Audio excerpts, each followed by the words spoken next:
Black man took in 2 homeless white kids. 20 years later they stopped his life sentence.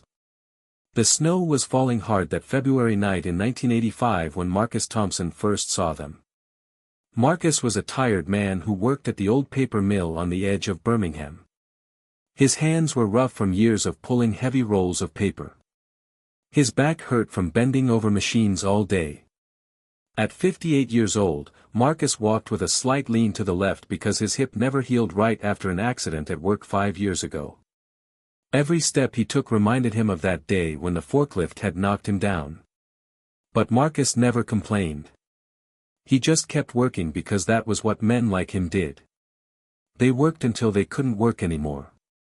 That cold February night would change everything about his life in ways he could never imagine. As he walked home from his late shift at 11:30 at night, the streets were empty except for the sound of his worn boots crunching through fresh snow. The streetlights made yellow circles on the white ground. Most people were inside their warm houses, watching television or sleeping in their beds. Marcus pulled his thin coat tighter around his shoulders. The coat had holes in the pockets and the zipper didn't work anymore, but it was all he had. His paycheck barely covered his rent and food.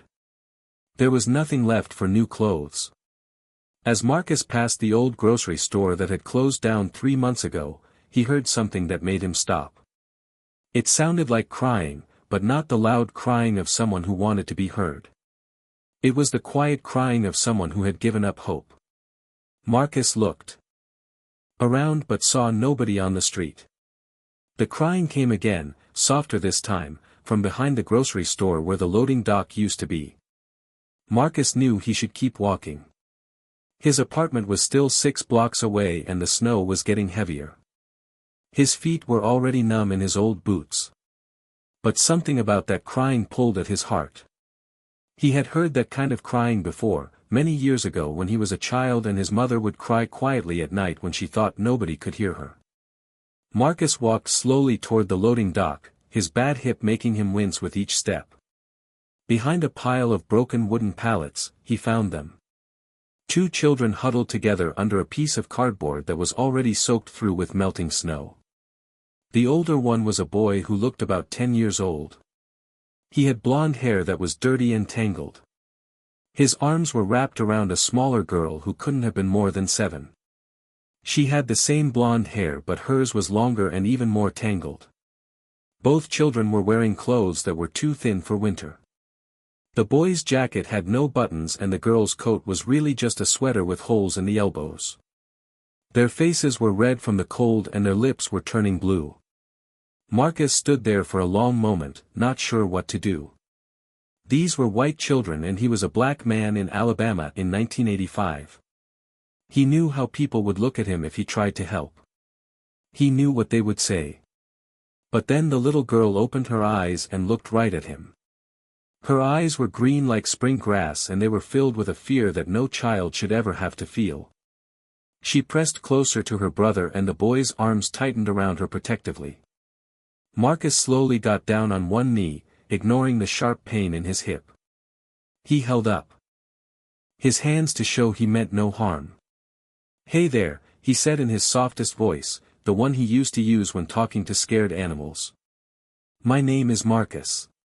You kids doing okay?" The boy's eyes opened and he looked at Marcus with suspicion. "We're fine," he said, but his voice was shaking from the cold. "Just resting." Marcus could see they were far from fine. He could see how their bodies shook even as they tried to be brave. "That cardboard ain't keeping you warm," Marcus said gently. "Snow's coming down harder. Going to be below freezing tonight." The boy pulled his sister closer. "We said we're fine." But the little girl started crying again, quiet sobs that shook her small body. Marcus felt his heart break a little. He thought about his warm apartment.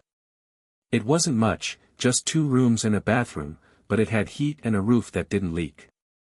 He thought about the soup he had in his refrigerator and the old blankets in his closet. Marcus knew what his neighbors would say if he brought 2 white children home. He knew what his boss at the mill would think. Mr. Davidson already gave him a hard time every day, calling him slow and lazy even though Marcus worked harder than men half his age.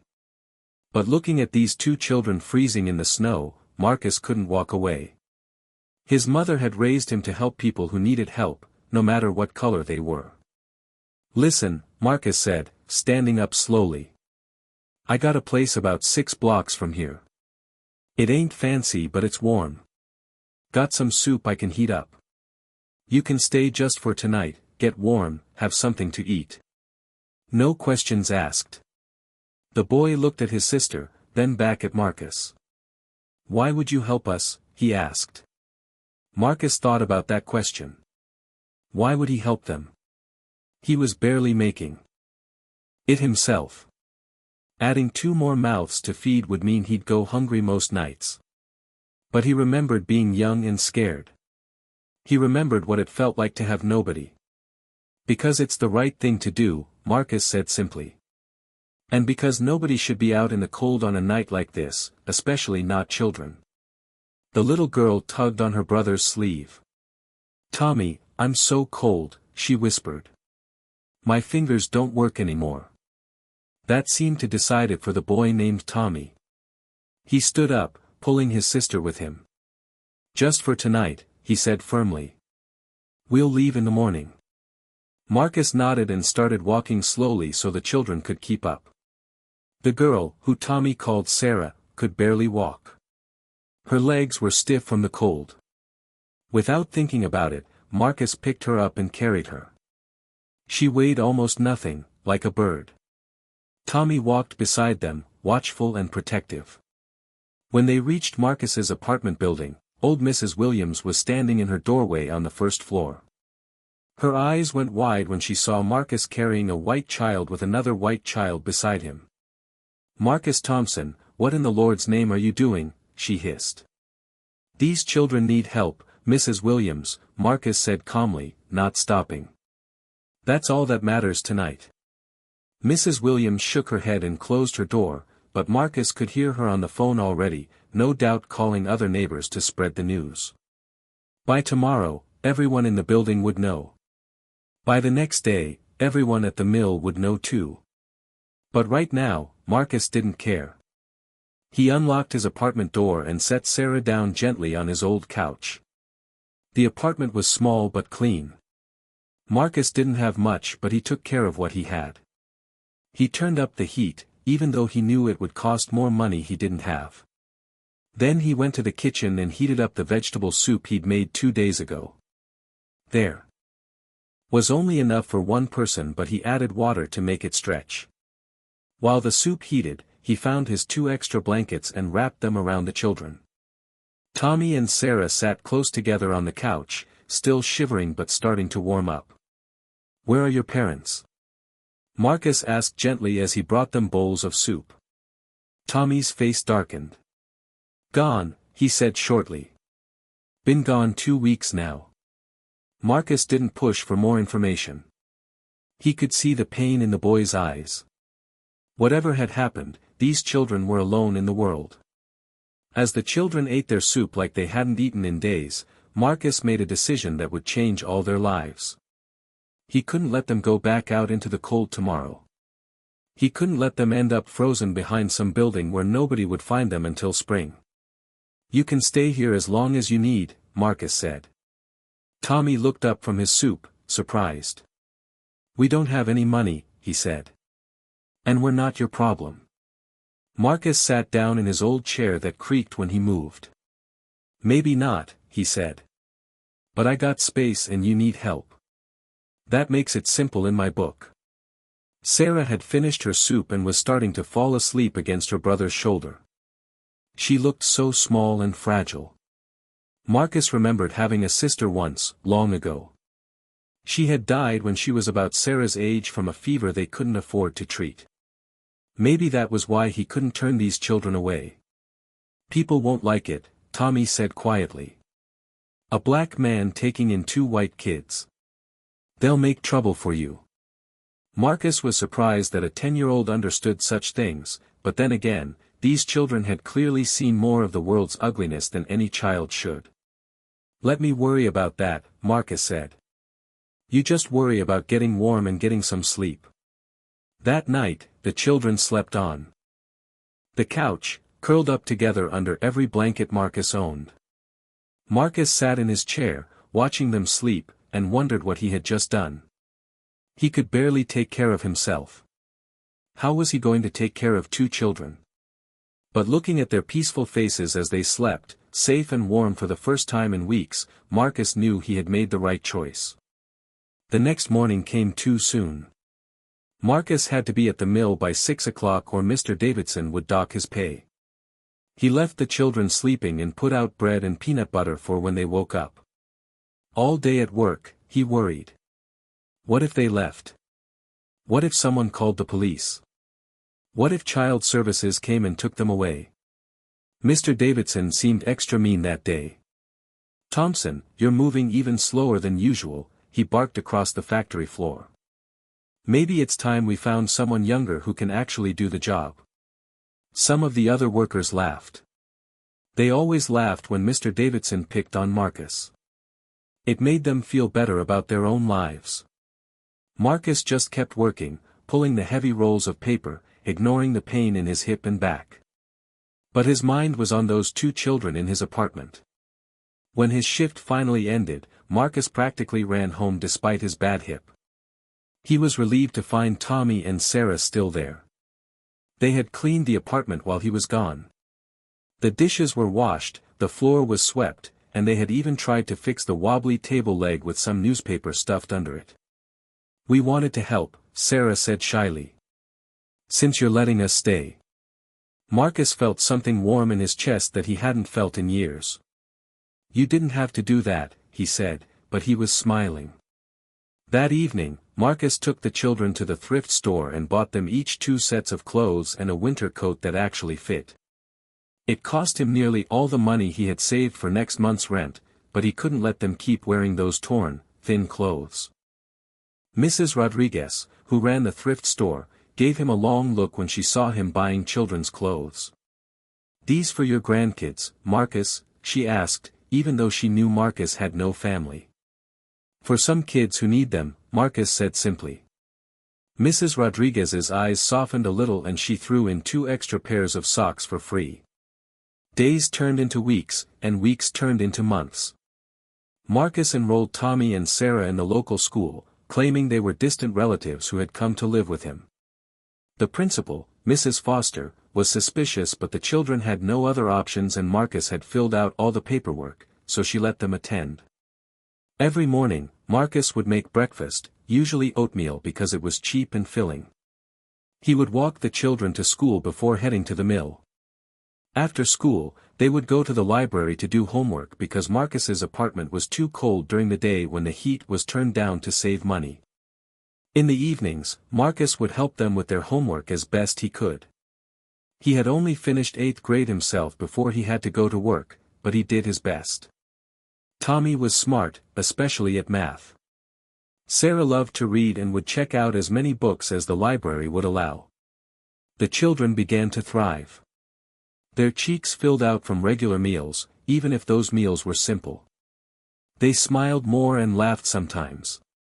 Sarah would draw pictures that Marcus hung on the refrigerator. Tommy would help Marcus fix things around the apartment, learning to use tools with surprising skill for his age. But it wasn't easy. Marcus was spending more on food, clothes, and school supplies than he had ever spent before. He started skipping lunch at work to save money. He would tell his coworkers he wasn't hungry, but really he was saving every penny for the children. Some days he was so hungry he felt dizzy, but he never let the children know. The other people in the apartment building treated them differently now. Some, like Mrs. Williams, would mutter and turn away when they saw Marcus with the children.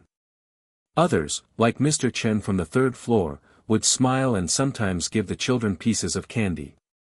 At the mill, things got worse. Mr. Davidson had heard about Marcus taking in the 2 white children and he found it endlessly amusing in the cruelest way. "Hey Thompson," he would yell across the factory floor. "Those kids figure out what a loser you are yet?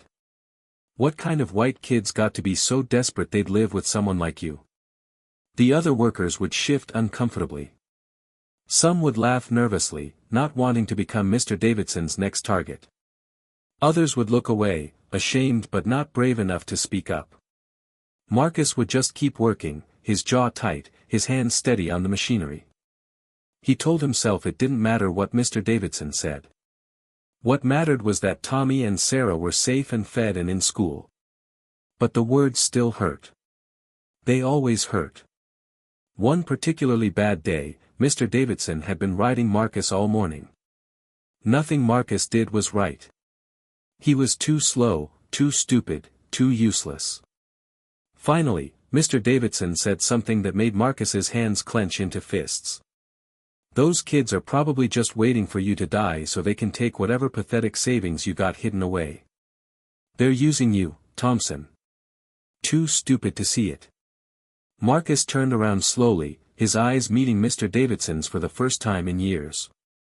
"Those children," Marcus said quietly but firmly, "are good kids who needed help. And I'd rather be used by good kids than be a cruel man who gets joy from hurting others." The factory floor went silent. Nobody had ever talked back to Mr. Davidson before. Mr. Davidson's face turned red, then purple. "You're fired, Thompson. Clear out your locker and get out. Don't expect a reference either." Marcus felt his stomach drop. The mill job was the only thing keeping them all fed and housed. But he held his head high as he walked to his locker, packed his few belongings, and left the mill for the last time. When he got home, Tommy and Sarah were doing homework at the wobbly table. They looked up when he came in, surprised to see him home so early. "I lost my job today," Marcus told them honestly. He had never lied to them and wasn't going to start now. Sarah's eyes filled with tears. "Is it because of us? Because you took us in?" Marcus sat down at the table with them. "No, sweet girl. It's because Mr. Davidson is a mean man who don't like seeing people do good things. This ain't your fault." Tommy's jaw was tight, looking so much older than his 11 years. "We can get jobs. I can deliver newspapers before school." "Sarah can." "No," Marcus said firmly. "You two are going to stay in school. That's not negotiable. I'll figure something out. I always do." But inside, Marcus was scared. He had enough money saved for maybe 2 weeks of rent and food. After that, he didn't know what they would do. He was too old and too broken for most jobs. The mill had been his life for 20 years. That night, after the children were asleep, Marcus sat in his chair and prayed for the first time in years. He didn't ask for money or an easy life. He just asked for enough strength to take care of these 2 children until they were old enough to take care of themselves. The next day, Marcus went looking for work. He tried the other factories, but word had gotten around that he'd talked back to Mr. Davidson and nobody wanted to hire a troublemaker. He tried the loading docks, but his bad hip meant he couldn't lift the heavy boxes fast enough. He tried the restaurants, but they wanted younger people who could stand on their feet for 12 hours straight. After a week of searching, Marcus was starting to panic.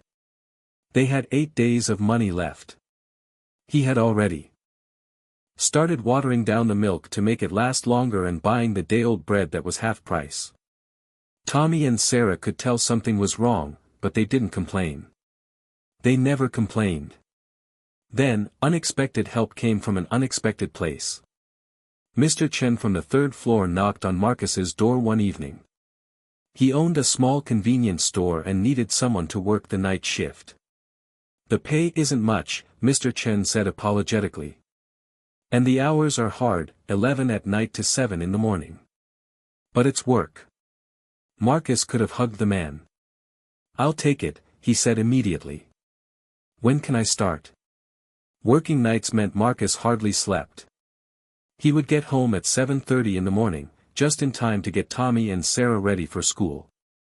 After walking them to school, he would try to sleep for a few hours, but the apartment was cold and his worry kept him awake. He would pick up the children from school, help with homework, make dinner, get them ready for bed, and then head to work.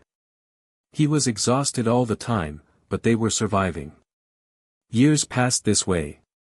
Marcus worked nights at Mr. Chen's store and picked up odd jobs during the day when he could, fixing fences, cleaning gutters, anything for extra money. Tommy and Sarah grew from scared children into confident teenagers. Tommy was brilliant at science and math, and his teachers said he could get a scholarship to college if he kept his grades up. Sarah discovered she had a gift for writing and won every essay contest she entered.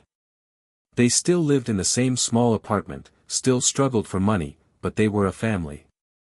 Marcus never officially adopted them, the legal system in 1980s Alabama wouldn't have allowed it anyway. But in every way that mattered, they were his children and he was their father. Tommy started calling him Pops when he was 13, and Sarah had called him Daddy Marcus since she was 8. The neighborhood had mostly gotten used to them, though there were still whispers and stares sometimes. Marcus's body grew more tired and broken with each passing year, but his spirit stayed strong. He was there for every school play, every science fair, every parent-teacher conference. When Tommy was nervous about asking a girl to prom, Marcus taught him how to tie a tie and gave him advice about being respectful. When Sarah cried because kids at school said she must be trash since her real parents abandoned her, Marcus held her and told her she was precious and valuable and loved. People who abandon children are the trash, he told her firmly. Not the children. Never the children. When Tommy graduated high school as valedictorian, Marcus cried openly in the audience. His boy, because Tommy was his boy in every way that mattered, was going to college on a full scholarship to study engineering. When Sarah graduated 2 years later, also as valedictorian, with a scholarship to study journalism, Marcus cried again. His children were going to have the lives he never could. They were going to be educated, successful, respected.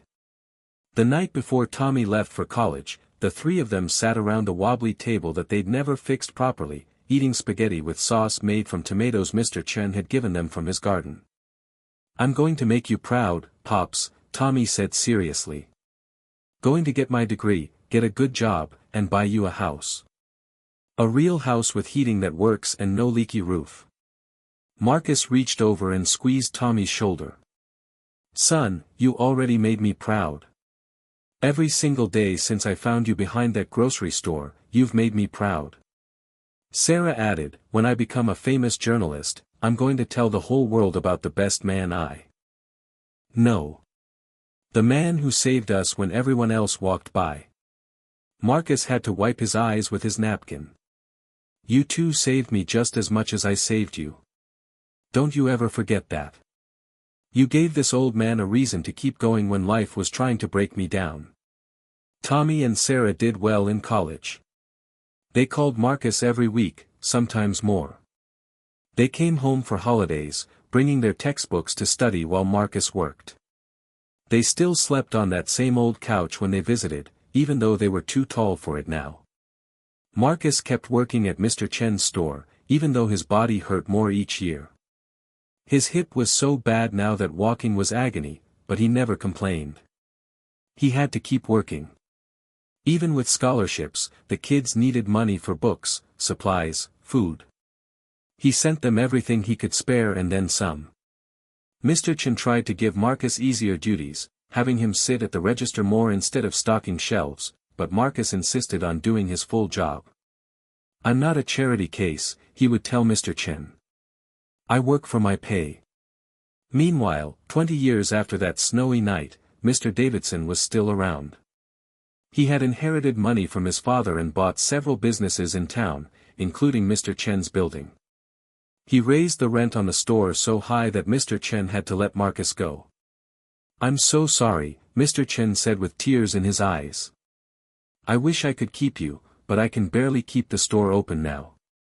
Marcus understood. It wasn't Mr. Chen's fault. It was just another cruelty from Mr. Davidson, who had never forgotten or forgiven that day Marcus had stood up to him. Without a job, Marcus fell behind on rent quickly. He didn't tell Tommy or Sarah. They were in their final year of college and needed to focus on their studies. He would figure something out. He always had before. But his body was too broken now for physical labor, and nobody wanted to hire a 78-year-old black man with a limp and no real education. Then one day, the police came to his door. They had a warrant to search his apartment. Someone had reported that Marcus had stolen money and equipment from several local businesses.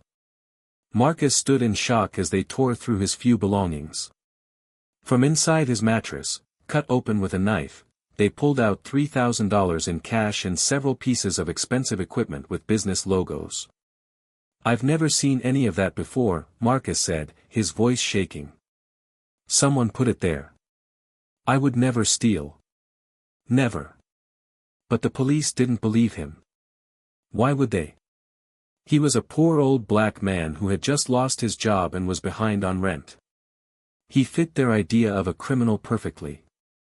As they put him in handcuffs, Mrs. Williams stood in her doorway watching. "I always knew something wasn't right about him," she said to another neighbor. "Taking in those white kids years ago, acting like some kind of saint. Probably been stealing this whole time." The courtroom was packed on the day of Marcus's trial. Word had spread about the old man who had raised 2 white children being arrested for theft. Some came to gawk, others to judge. Mr. Davidson sat in the back row, a small smile on his face. He had waited 20 years for this revenge, and it tasted sweet. The prosecutor painted Marcus as a desperate man who had resorted to crime when he couldn't hold a job anymore. They brought in witnesses, people Mr. Davidson had paid, who claimed they had seen Marcus near the businesses that were robbed. They talked about his poverty, his lack of education, his history of inserting himself where he didn't belong by raising children that weren't his. Marcus's court-appointed lawyer was young and overwhelmed. He tried his best, but he didn't have the resources or experience to fight back effectively. Marcus sat at the defendant's table, his shoulders slumped, feeling every one of his 78 years. He thought about calling Tommy and Sarah, but he couldn't bear for them to see him like this. They were about to graduate, to start their careers. They didn't need the shame of having their father figure convicted as a thief. When the prosecutor asked for a life sentence, saying Marcus was a danger to the community who would keep stealing if released, several people in the gallery nodded in agreement. The judge, an older white man with cold eyes, seemed inclined to agree. "Mr. Thompson," the judge said, "you have been found guilty of multiple counts of theft. Given your age and the unlikely possibility of rehabilitation, I am prepared to sentence you to life in prison." Marcus closed his eyes. This was how it would end. After everything he had survived, everything he had sacrificed, he would die in prison labeled as a thief. He had always feared that Tommy and Sarah would be ashamed of him one day, and now they would have reason to be.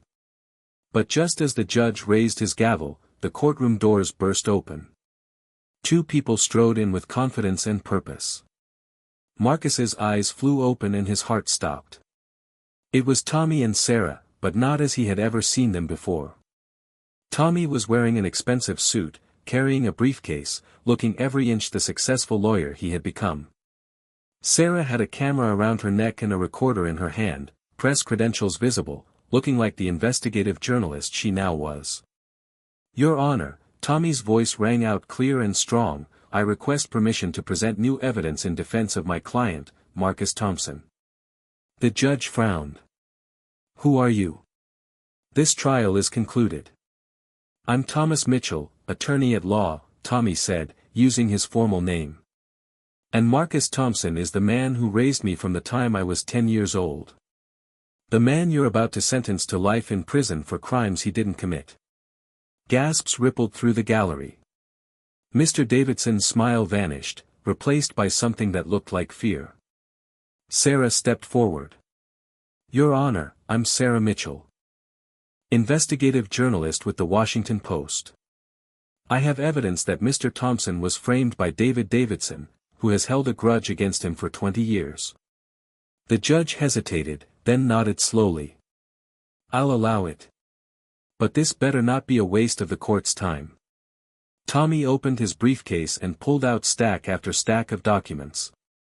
"Your Honor," These are financial records showing that Mr. Davidson has been embezzling money from his own businesses for years. He needed someone to blame, and Mr. Thompson was the perfect target. Sarah connected her laptop to the courtroom screen. I have security footage from the night the items were planted in Mr. Thompson's apartment.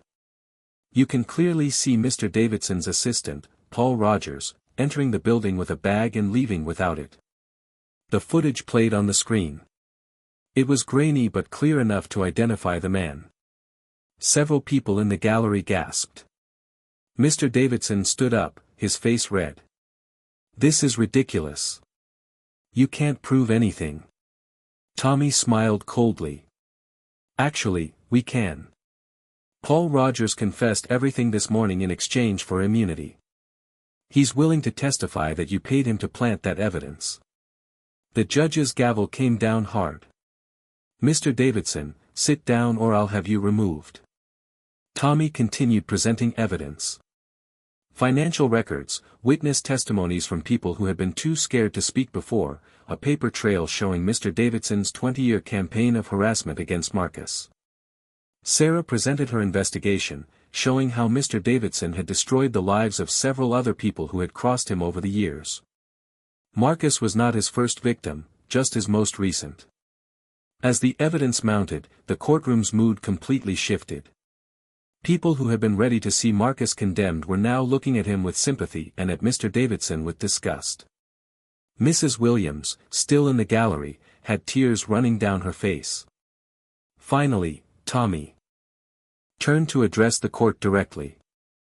Your Honor, Marcus Thompson found my sister and me freezing to death behind an abandoned grocery store when I was 10 and she was 7. Our parents had abandoned us. We were dying. And this man, who had nothing himself, who could barely afford food and heat, took us in. He raised us as his own children even though everyone told him not to. He faced discrimination, hatred, and poverty, but he never gave up on us. He worked nights so we could go to school. He went hungry so we could eat. He destroyed his body doing hard labor so we could have books and clothes. He loved us when the whole world had thrown us away. This man is not a thief. This man is a hero. He is our father in every way that matters. And we will not let him be destroyed by a bitter, evil man who can't stand the sight of genuine goodness. Sarah added, her voice thick with emotion, Marcus Thompson saved our lives. Now it's our turn to save his. The judge was quiet for a long moment. Then he spoke. It is clear to this court that a grave injustice was about to be committed. Mr. Thompson, all charges against you are dismissed with prejudice. You are free to go. The gavel came down with finality. Furthermore, Mr. Davidson, you are under arrest for conspiracy, embezzlement, and perjury. Bailiff, take him into custody. As Mr. Davidson was led away in handcuffs, screaming about lawyers and revenge, Marcus stood on shaking legs. Tommy and Sarah ran to him, embracing him tightly. The three of them stood there, holding each other, as the courtroom erupted in applause. Even Mrs. Williams was clapping, tears streaming down her face. Why didn't you call us, Daddy Marcus? Sarah asked through her tears. We would have come immediately. Marcus pulled back to look at both of them. I didn't want you to see me like that. Didn't want to burden you or shame you. Tommy's voice was fierce. You could never shame us. Never. You're the best man we know.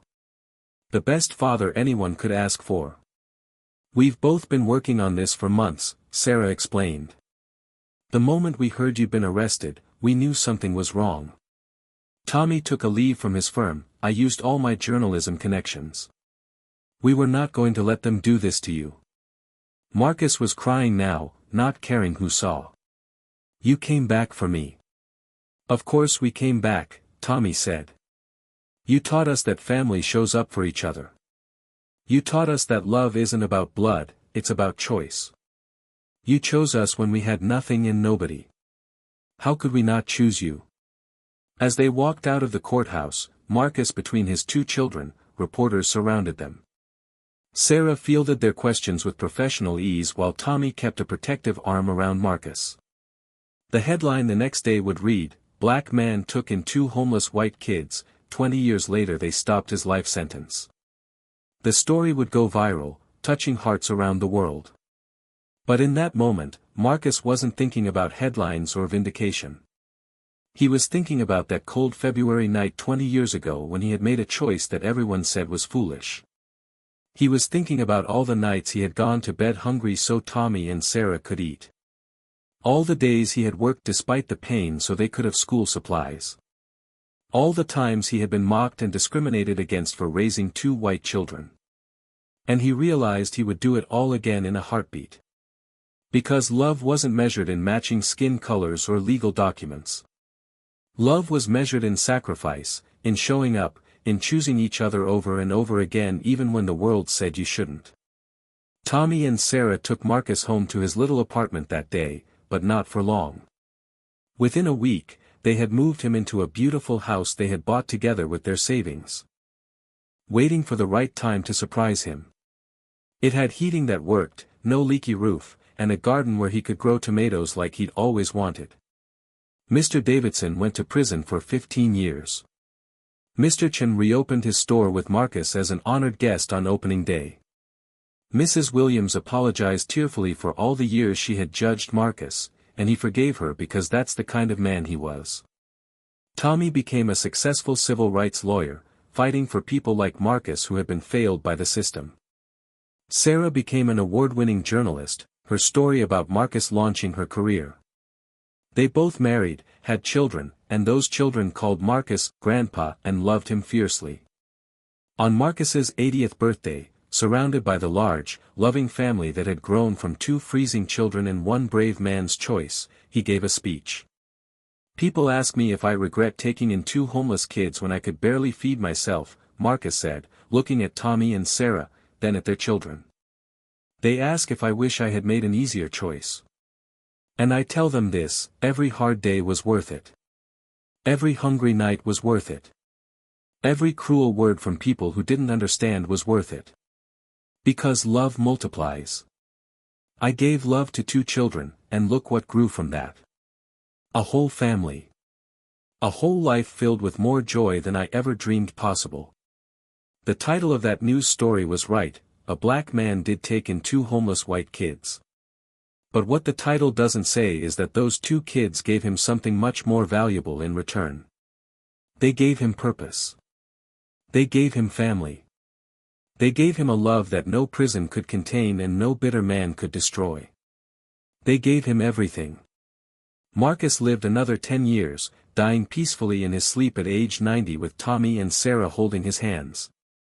His funeral was attended by hundreds of people whose lives he had touched. Customers from Mr. Chen's store who remembered his kindness, neighbors who had eventually seen past their prejudice, young people Tommy and Sarah had helped in Marcus's name.